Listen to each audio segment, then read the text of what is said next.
So it's all gone. After so many years of effort, after countless calculations, after a lifetime spent trying to build the image of a respected king in the eyes of his people, King Charles, at the age of 76, has been left in tears, lonely and defeated, following a shocking family confrontation no one could have foreseen.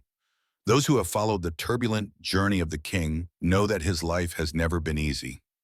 From the haunting shadow of his broken marriage with Princess Diana, to the years of public backlash over his forbidden love with Camilla, and then the desperate attempts to prove himself worthy of the crown. It was all seen as a path of redemption. Yet everything seemed to collapse in just one dramatic moment or so within the royal family. They say the deepest wounds do not come from the public or from enemies outside, but from one's own family. And that is exactly what seems to be happening with Charles. An unexpected confrontation, tense and suffocating, has exposed the cracks that had been simmering for years. Behind the closed doors of the monarchy, there is no longer the majesty of the throne, but instead sobs of despair, words of blame, and a heavy silence filled with resentment. The question that has left the public stunned is this: what really happened during this confrontation? Why would a king who has endured the storms of public opinion all his life finally break down in front of his own flesh and blood? Is this the consequence of decisions made in the past? Or is it the price to be paid for the love and choices that once shook the very foundations of the monarchy? Secrets are slowly being revealed, and the seemingly unshakable facade of the British royal family is once again on the verge of collapse. In a tense private exchange, both Prince William and Princess Anne reportedly demanded that he cut all ties with Camilla's family. An ultimatum that has shaken the monarchy to its core. The emotional fallout from this demand is sending shockwaves through the palace, raising questions about loyalty, power, and the future of the crown itself. What could have sparked such a drastic move? The truth is startling. Tears in the palace. At 76, King Charles III is said to have broken down in private, overwhelmed with tears after a deeply unsettling confrontation with two of the people closest to him, his son, Prince William, and his sister, Princess Anne. What shook him so deeply was not just their words, but the weight of their demand, one that could redraw the boundaries of royal life forever. Both William and Anne reportedly stood firm, presenting the king with a shocking ultimatum to completely cut ties with Queen Camilla's family. Their request was not vague or symbolic. It was precise and absolute. They wanted Camilla's relatives excluded from every layer of royal involvement, financially, socially, and even in the background roles they had quietly begun to occupy within palace circles. What had once started as whispered tension behind gilded palace doors has now escalated into what insiders are calling nothing less than a royal reset. This phrase, simple yet dramatic, suggests that what is unfolding is far bigger than a family disagreement. It points to a potential reshaping of the monarchy itself, its traditions, its power structures, and the identity it projects to the nation and the world. For King Charles, the demand is particularly heartbreaking. Throughout his decades as heir apparent, he long struggled with the public's perception of his private life. His marriage to Diana, the painful divorce, and his enduring love for Camilla all shaped how the world saw him. After years of criticism and scandal, finally seeing Camilla crowned as queen consort beside him during his coronation was to Charles both a personal victory and a sign of acceptance. Yet now, the very family he relies on to secure the monarchy's future is challenging that chapter of his life in the most dramatic way. Prince William, the heir to the throne, is said to be especially resolute. To him, the monarchy must be leaner, more modern, and free of what he sees as unnecessary complications. Camilla's family, with their growing presence, reportedly represents a risk, one that could blur the lines between the crown's duties and personal indulgence. Princess Anne, known for her no-nonsense approach and unshakable loyalty to duty, has reportedly sided with William. Her alignment with him makes the demand harder for Charles to dismiss. Anne's reputation as the most hardworking royal gives her opinions added weight. The tension has become a battle not only over family loyalty, but also over the monarchy's long-term survival. If Charles refuses, he risks alienating his son and sister, creating fractures that may weaken the institution from within. If he agrees, he risks betraying the woman who has stood beside him for decades and reshaping his legacy in a way he never intended. What happens next could alter the monarchy for generations. Is this the beginning of a bold new era, one that resets the balance of tradition and modernity, or the spark of a deeper family rift that may never truly heal? The world watches, waiting to see which path King Charles will choose. What exactly did William and Anne say? Why did it affect the king so much? How weighty were the words? Let's delve into the depth of the words that brought the king to tears. The statement that shook the crown. The story began not with fanfare or a dramatic outburst, but with a simple, carefully worded message from Buckingham Palace. At first glance, it appeared cold, almost businesslike, a routine update that spoke of a supposed restructuring of royal trusts. The announcement emphasized stability, security, and the monarchy's future framed in the kind of cautious official language that usually slips past public interest. But for those who follow the royal family closely, it carried a thunderous undercurrent. Hidden within the lines of bureaucratic politeness was something extraordinary, something no keen observer could ignore. Two names in particular were missing, not overlooked, not lightly brushed aside, but deliberately absent. Laura Lopes and Tom Parker Bowles, the children of Queen Camilla from her first marriage. For years, their presence lingered quietly in the background of royal life, acknowledged in photographs, family gatherings, and occasional mentions in press coverage. Yet, in this new restructuring, their existence seemed to have been erased altogether. There was no courtesy reference, no polite acknowledgement, not even the faintest nod to their place as Camilla's bloodline. The omission was so stark it felt like a statement in itself. It was not the kind of mistake that slips through the hands of royal advisors. This was a decision carefully weighed and carried out with surgical precision. To many, the act seemed almost brutal. It was as if the palace had drawn a firm line between the Windsor dynasty and Camilla's personal family, effectively declaring that Laura and Tom were outsiders who couldn't be tied, at least officially, to the future of the crown. The quiet removal struck like a bolt of lightning, reverberating through Britain and across the Commonwealth. Royal watchers, long attuned to reading between the lines, immediately understood the magnitude. This wasn't mere housekeeping. It was a recalibration of legacy and loyalty. It suggested that the monarchy in its relentless pursuit of survival and stability was willing to cut even the most delicate of ties. For Camilla, who had fought years of scrutiny and earned her place beside King Charles, the exclusion of her children was both telling and symbolic. She might sit as queen consort, but her offspring, it seemed, had no seat at the table of royal destiny. The silence surrounding the decision only deepened the intrigue. Was this Charles's hand, guided by tradition and a desire to protect the purity of the Windsor line? Or was it the influence of Prince William and other senior royals, determined to keep the focus tightly on heirs born of royal blood? Whatever the truth, the move sent shockwaves through the kingdom. To some, it was a cold reminder that monarchy is less about family warmth and more about preserving an institution built on continuity and image. To others, it was a bold act of discipline, stripping away any suggestion of blurred lines or divided loyalty. What began as a sterile announcement had, in reality, opened a new chapter of palace drama.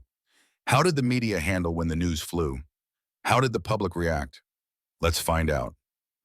Public outcry and media frenzy. Within just a few hours of the news breaking, the entire media landscape exploded with noise. Tabloids turned out sensational headlines. Television anchors filled their panels with royal experts, and social media lit up with endless speculation. The debate quickly grew fierce. Was this bold move by William and Princess Anne a long overdue correction of unchecked royal indulgence? Or was it something darker?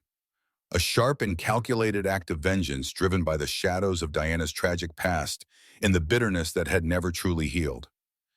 Headlines screamed in all directions, some celebratory, others accusatory.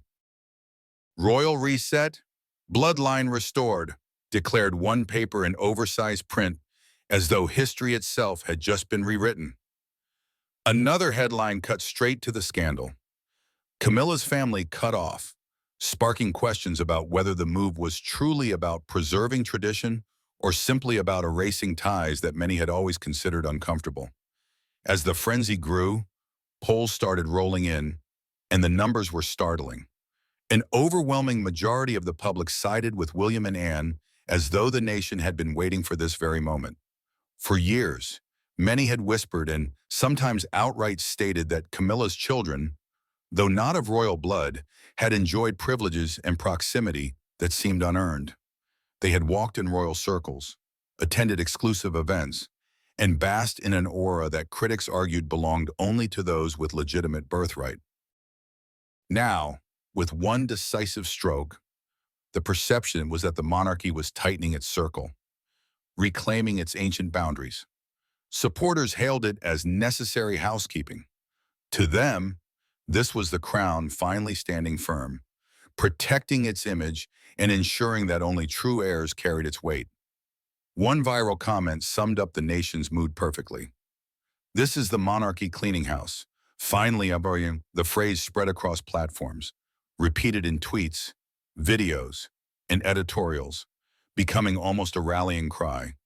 But beneath the cheering, another narrative lurked, one that questioned the motives behind the decision. Was it really about protecting tradition, or was it revenge? Subtle but sharp, aimed at Camilla, the woman forever tied to Diana's heartbreak. Old wounds resurfaced in the public mind, the broken marriage, the painful scandals, the sense of betrayal that had once rocked the crown. To many, the move wasn't just administrative, it was symbolic. It was William and Anne drawing a line in the sand, reminding the world that Diana's memory still shaped the monarchy's future. The storm showed no signs of calming. Every talk show, every headline, every trending hashtag kept pulling the story in new directions. Yet, one thing was clear. The decision had cracked open the heart of royal drama, reigniting passions and forcing the world to ask what loyalty, blood, and legacy truly mean inside the House of Windsor. Why did William champion the campaign against Camilla? What does he stand to gain from it? Why would Princess Anne join hands with him? Let's dig further into the details. William and Anne unite against Camilla's legacy. Prince William has always carried the memory of his late mother, Princess Diana, like a sacred flame. Every public appearance, every word spoken about her reminds him of the deep bond they once shared in the pain of her absence. This loyalty to Diana's legacy has shaped how he views his father's choices, especially when it comes to Camilla and her children. For William, the crown is not something that should be stretched or reshaped to accommodate personal desires.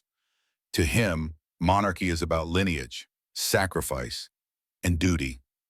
It is a sacred inheritance passed down through centuries, rooted in blood, not an arrangement where step relatives are allowed to drift quietly into royal influence.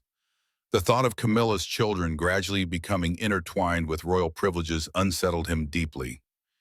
In William's mind, this was not just a family matter. It was about protecting what the monarchy stood for. Yet, William was not alone in his concerns. Princess Anne, often regarded as the iron backbone of the monarchy, soon found herself sharing the same unease. Anne has always been known for her unwavering loyalty to the crown and her no-nonsense approach to duty.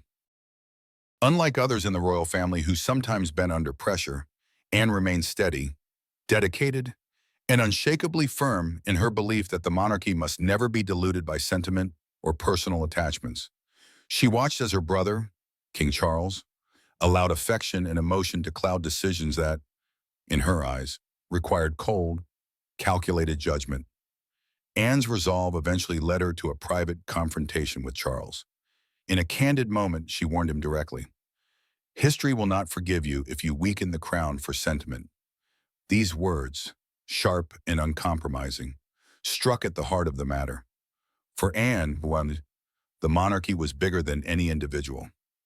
It was an institution built on centuries of tradition and sacrifice, and it was her duty to protect it from being reshaped by personal indulgence. With William and Anne standing together, the resistance against Camilla's family influence grew stronger. The alliance between the future king and the monarchy's most steadfast defender was more than just family solidarity. It became a powerful statement. They carefully framed their objections not as petty family disagreements or jealous disputes, but as a broader fight to safeguard the crown itself.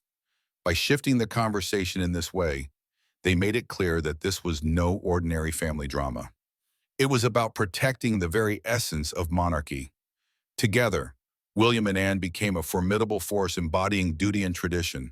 Their stance sent ripples through the palace walls, signaling to Charles that while love and sentiment might shape his private life, the crown could never afford to bend under their weight. Will Camilla be able to stand the duo of William and Anne? What options are available for her to explore? Let's find out what Camilla did after the information got to her. Camilla's plea and the leaked betrayal. Behind the grand palace walls, where secrets often hid behind polished smiles and golden curtains, Camilla's calm strength began to crumble into fear and desperation. She sat across from Charles, her voice shaking as she tried to defend what she held most dear, her children. With eyes heavy with worry, she pleaded, reminding him again and again that her children had never hungered for titles, wealth, or political power. They only want a quiet life, she whispered, almost begging. This decision will tear us apart if you allow it. Her words floated in the cold air of the royal chamber, a wife's fragile attempt to protect her family from forces larger than herself. But in the heart of the monarchy, whispers can turn into storms. And soon enough, a devastating leak slipped through the cracks, documents that changed everything. Hidden within dull legal files was something explosive. Proof that Laura Lopes, Camilla's daughter, had been quietly positioned for a future role as a trustee in the management of crown property. To the public eye, before your mom, it might have looked like an ordinary administrative choice. But within the royal circle, it was undeniable evidence of long-term planning, a deliberate attempt to anchor Camilla's family into the very roots of the monarchy. For William and Anne, this was not a misunderstanding. It was betrayal carved in ink and paper. They saw it as confirmation of their deepest suspicions that Camilla's family was not content with being on the sidelines, that they were slowly, carefully securing a place inside the sacred machinery of the crown. The discovery lit a fire in William's chest and hardened Anne's resolve. The siblings, bound not only by blood, but also by duty to the throne, felt they had been patient enough. They had endured whispers, ignored rumors, and swallowed the discomfort of compromise. But now, faced with undeniable proof, their patience ended. They sought Charles with words sharp and final. Their demand rang out like a royal decree, leaving no room for softness or delay. No more waiting, no more bargaining. This ends now. In that single moment, the weight of family loyalty clashed against the ancient guardianship of the crown. A line had been drawn, and Charles, caught between the woman he loved and the children he had raised to defend the monarchy, stood in the middle of a storm that could break everything apart. Camilla's family who are affected are none other than her children and grandchildren. Who are they? Let's talk briefly about Camilla's only children, Tom and Elora, and their upbringing. Tom and Elora Parker Bowles. Queen Camilla, before becoming the consort of King Charles III, lived a very different life as the wife of Andrew Parker Bowles. From that marriage came her two children, Tom, born in 1974, and Laura, born in 1978. Their story weaves together themes of tradition, religion, royal connections, and personal independence, and all within the unique shadow of the British monarchy. Tom Parker Bowles, the elder child, holds a special place in royal history.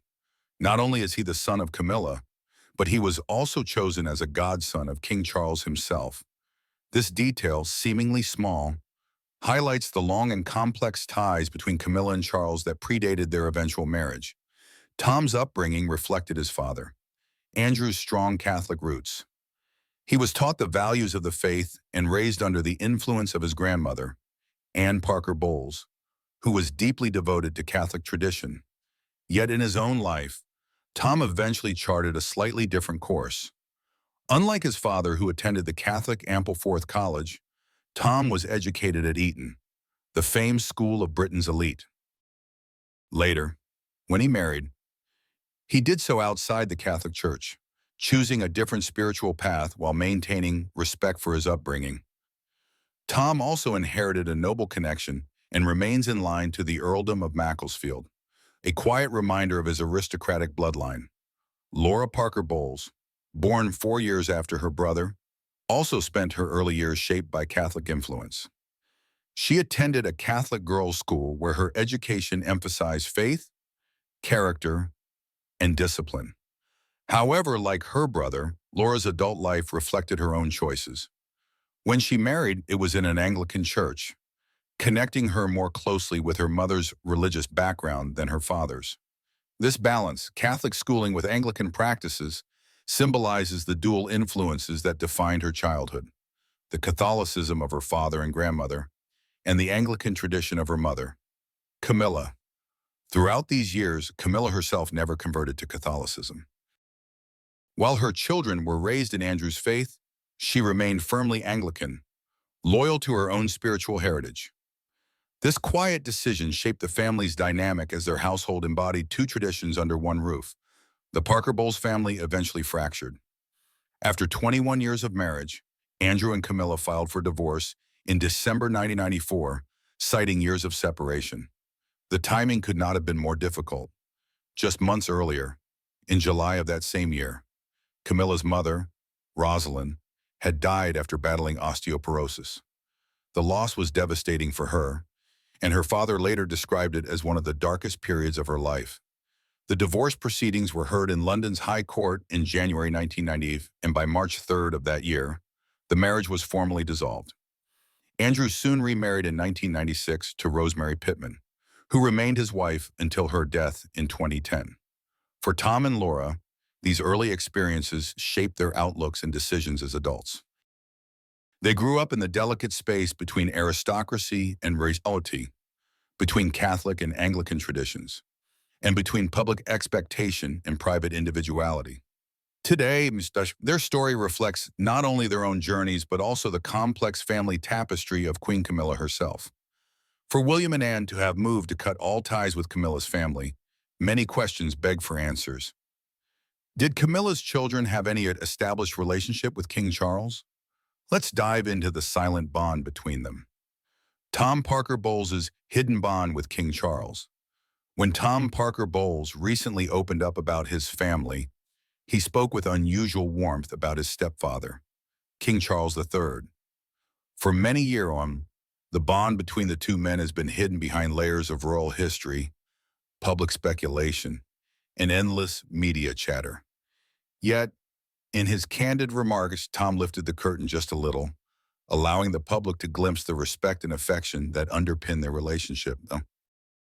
Tom, who has long built a reputation for himself as a food writer and critic, is currently promoting his latest work, Cooking and the Crown. The book takes readers on a fascinating journey through the kitchens of royalty, tracing recipes that stretch all the way back to the Victorian period and following them through time until today. It is in many ways a culinary history lesson told through the tastes and traditions of the monarchy. But Tom made it clear that the project might never have been realized without the steady hand of royal encouragement. He acknowledged openly that the palace, and especially King Charles, played an essential role in shaping and guiding the book. In Tom's words, "It wouldn't have happened without the palace and the king." That single line reveals more than simple gratitude. It is an admission that the project was strengthened, legitimized, and perhaps even brought to life by the trust and support of the monarch himself. But Tom's admiration did not stop at acknowledging this assistance. What followed was a moving portrait of King Charles that seemed to rise above the formality of monarchy. Tom spoke not as an outsider peering into royal life, but as someone who has been privileged to witness the king up close and to understand the person behind the crown. In describing his stepfather, Tom used words that were both affectionate and deeply respectful. He called him the kindest, most knowledgeable, lovely man, a description that carries warmth, humility, and sincerity. These words sketch an image of Charles not simply as the reigning king, but as a thoughtful and approachable human being, one who listens, shares, and teaches without pretension. Tom revealed that he and King Charles shared a surprising bond over food. Their conversations about cuisine, traditions, and cooking were more than small talk. They were moments of genuine insight for Tom, a seasoned food writer. He compared asking Charles a food question to consulting an academic, emphasizing the king's depth of knowledge. This account confirms that Charles's passion for heritage, tradition, and sustainability naturally extends into culinary culture. For the king, food is not just an intellectual interest, but a heartfelt pursuit, reflecting both his curiosity and his deep respect for cultural and environmental values. What makes this revelation so compelling is the way it humanizes a man who is often seen only through the stiff lens of royalty. In Tom's words, we see not the distant figure of a monarch locked away in grandeur, but a man eager to share knowledge, passionate about tradition, and generous with encouragement. For Tom, those exchanges about food are not just conversations. They are treasured moments of connection, proof that his stepfather's role in his life is far more meaningful than public speculation suggests. Beneath the pomp of the crown and the weight of history lies a relationship built on respect, admiration, and shared passions. And in speaking openly about it, Tom Parker Bowles has given the world a rare glimpse into the softer, more personal side of King Charles III. Were William and Anne able to get their demands met? What decision did the king make after all? Let's find out what the final verdict was. The final decree and its fallout. Burdened by the weight of duty and the whispers of tradition, King Charles finally made a decision that would shake the monarchy to its very core. With trembling hands, but a resolute heart, he issued a decree unlike any before it. Camilla's family was to be permanently excluded from every royal trust, asset, and corridor of influence. It was not just a statement, it was a line carved deeply into history, one that echoed the monarchy's intent to safeguard its bloodline from all questions of dilution or doubt.